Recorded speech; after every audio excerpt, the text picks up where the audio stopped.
বাংলায় একটা প্রবাদ আছে, খড়পোড়া গরু সিঁদুরে মেঘ দেখলে ভয় পায়। চীনকে কি এমনই কোনো ভয় তাড়িয়ে বেড়াচ্ছে? চীন ভেবেছিল পাকিস্তানের মতোই বাংলাদেশও তাদের অভিন্ন হৃদয়ের বন্ধু, কিন্তু কারা চীনের পিঠে ছুরি মারছে? বাংলাদেশের বুকে বিপুল অঙ্কের লগ্নি রয়েছে চীনের। সেসব কি ধীরে ধীরে বঙ্গোপসাগরে বিলীন হতে চলেছে? এমনই বহু প্রশ্ন এখন চীনকে ভাবিয়ে তুলেছে। রাতের ঘুম উড়ে গিয়েছে চীনের।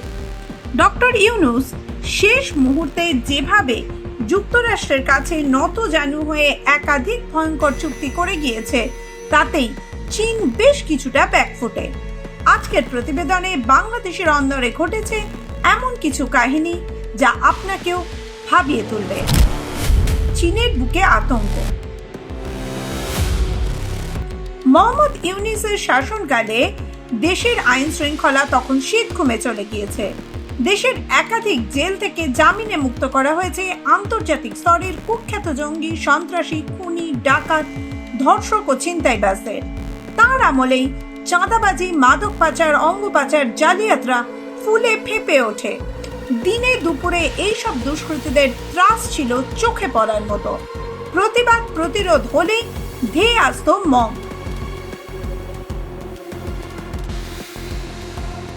মাঠে পুলিশ ছিল না বললেই চলে। আইন শৃঙ্খলার দায়িত্ব হাতে পেলেও অসহায় অবস্থায় রাস্তায় দাঁড়িয়ে সমস্ত অপরাধ দেখতে হতো সেনাবাহিনীর কর্মীদের। সেই সময়ই বেশ কিছু চীনা নাগরিকও এই পরিস্থিতির শিকার হয়। অগত্যা 2024 সালের 27 আগস্ট চীনের রাষ্ট্রদূত ইয়াও ওয়েনের নেতৃত্বে একটি প্রতিনিধি দল সাক্ষাৎ করেন কৃষি ও স্বরাষ্ট্র উপদেষ্টা জাহাঙ্গীর আলম চৌধুরীর সঙ্গে। স্বরাষ্ট্র উপদেষ্টার কাছে দাবি জানানো হয় চীনা নাগরিকদের নিরাপত্তা সুনিশ্চিত করতে। এরপর পদ্মা মেঘনার বুক দিয়ে বয়ে গিয়েছে অনেক জল। দেশে নির্বাচন হয়েছে, নিরঙ্কুশ ভোটে জয়ী হয়ে ক্ষমতায় এসেছে বিএনপি। আন্তর্জাতিক দুনিয়াকে চমকে দিয়ে 77টি আসন পেয়ে বিরোধী আসনে জায়গা করেছে বাংলাদেশ জামাতে ইসলাম। সরকার পক্ষ ও বিরোধী পক্ষ দুই পক্ষই চীনের অত্যন্ত ঘনিষ্ঠ। তারপরেও চীনের কিসে এত আশঙ্কা? গত 25 ফেব্রুয়ারি স্বরাষ্ট্রমন্ত্রী সালাউদ্দিন আহমেদের সঙ্গে দেখা করেন রাষ্ট্রদূত ইয়াও ওয়েন। তিনি দাবি জানিয়েছেন বাংলাদেশে তারা নতুন করে বিনিয়োগ করতে চান, দুই দেশের সম্পর্ককে নতুন উচ্চতায় নিয়ে যেতে চান। তবে তার জন্য প্রয়োজন কড়া নিরাপত্তা ব্যবস্থা। কেন? বাংলাদেশে ঠিক কি ঘটেছে যাতে চীনের ঘুম হারাম হচ্ছে? বিনিয়োগের নাম কুকর্ম। 2023 সালের 31 আগস্ট বাংলাদেশের প্রতিদিন প্রকাশিত রিপোর্টে বলছে বাংলাদেশে চীনা বিনিয়োগ ছিল $8.8 বিলিয়ন, যার 70% বেল্ট অ্যান্ড রোড ইনিশিয়েটিভের আওতায়। 2024 সালের আগস্টের শেখ হাসিনা সরকারের পতন হয়। তথাকথিত এই জুলাই বিপ্লবের আগেও শেখ হাসিনা চীন সফরে গিয়ে খালি হাতে ফিরে এসেছিলেন। নতুন কোনো ঋণ পাননি, বিনিয়োগের আশ্বাসও পাননি। অথচ মোহাম্মদ ইউনূসের অন্তর্বর্তীকালীন সরকারের আমলে বাণিজ্যমন্ত্রী শেখ বশির উদ্দিন বলেছিলেন বাংলাদেশ চীনের বিনিয়োগ 300% বেড়েছে। মানে ইউনূসের 1.5 বছরেই প্রায় $40 বিলিয়ন বিনিয়োগ করেছে চীন। চীনা প্রেসিডেন্ট শি জিনপিং এর স্বপ্নের প্রকল্প বেল্ট অ্যান্ড রোড ইনিশিয়েটিভ, সেই প্রকল্পের মোট 140টি দেশ মৌ স্বাক্ষর করেছিল। বেশ কিছু দেশ ঋণের ফাঁদে বুঝতে পেরে পিছিয়ে যায়। শ্রীলঙ্কা, নেপালও পরে অনুভব করে চীনা মাকড়সার জালে তারা কতটা জড়িয়ে পড়েছে।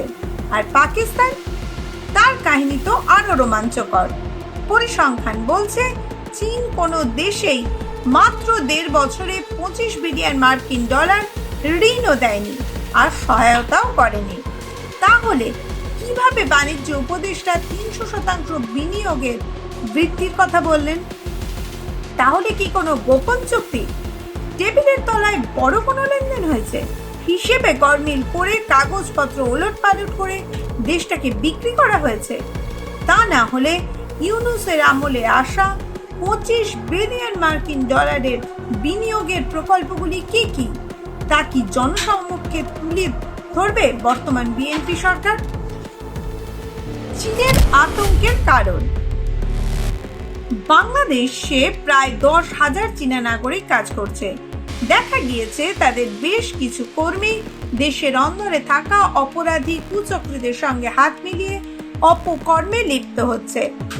বিনিয়োগ প্রকল্প রূপায়ণের নামে চীনা নাগরিকরা আসলে ঠিক কি কর্মকাণ্ড চালাচ্ছে? 21শে ফেব্রুয়ারি 2025 প্রথম আলোর রিপোর্ট। রাজধানীর উত্তরার একটি বাড়ি থেকে এক চীনা নাগরিকের রক্তাক্ত লাশ উদ্ধার করেছে পুলিশ। নিহত ব্যক্তির নাম ওয়াং বু, বয়স 37 বছর। তিনি 9 বছর ধরে বাংলাদেশে পাথরের ব্যবসার সঙ্গে যুক্ত ছিলেন। 28শে মে 2025 দৈনিক ইফতেকার রিপোর্ট, 2 চীনা নাগরিক সহ আন্তর্জাতিক মানব পাচার চক্রের 3 সদস্য গ্রেফতার।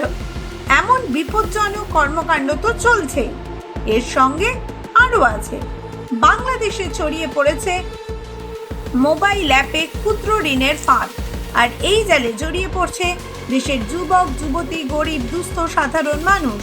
ব্যাপকভাবে ক্ষতিগ্রস্ত হচ্ছে দেশের ব্যাংকিং খাতা। বোঝাই যাচ্ছে দেশের অন্দরে কিভাবে গুণ পোকার মতো কাজ করে যাচ্ছে বাইরের শক্তি। এই চীনা নাগরিকরা যখনই বিভিন্ন অপকর্মে গ্রেফতার হচ্ছে, তখন তাদের বাঁচাতে বা চীনে নিয়ে গিয়ে শাস্তি দেওয়ার অজুহাত দেখিয়ে বাংলাদেশ থেকে তাদের সরিয়ে নিয়ে যাওয়ার পরিকল্পনা করছে চীন। চীনা রাষ্ট্রদূত কি দেশের স্বরাষ্ট্রমন্ত্রীর কাছে এমনই কোনো রক্ষা কবচ চাইছেন? মাধ্যম ব্যুরো রিপোর্ট।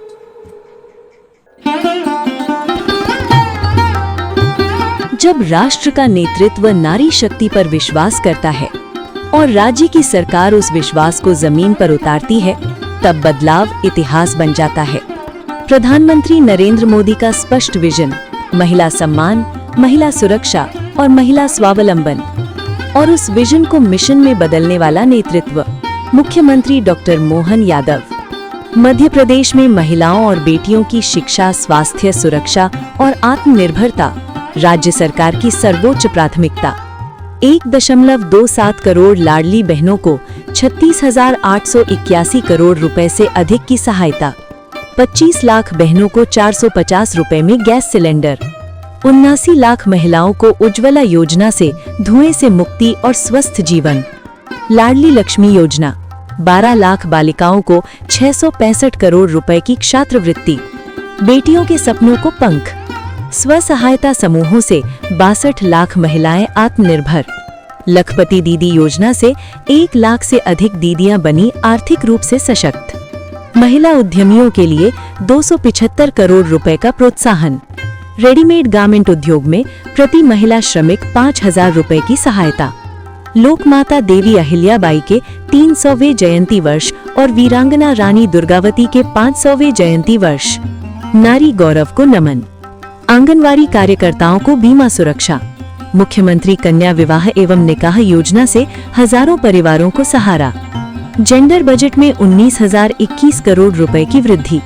महिला सशक्तिकरण के लिए 1,21,000 करोड़ रुपए का प्रावधान। वर्किंग वुमेन हॉस्टल, सुरक्षित भविष्य की नींव। ये सिर्फ योजनाएं नहीं, ये है सम्मान, सुरक्षा और स्वाभिमान की गारंटी। यही है नया मध्य प्रदेश, जहां नारी सशक्त है, आत्मनिर्भर है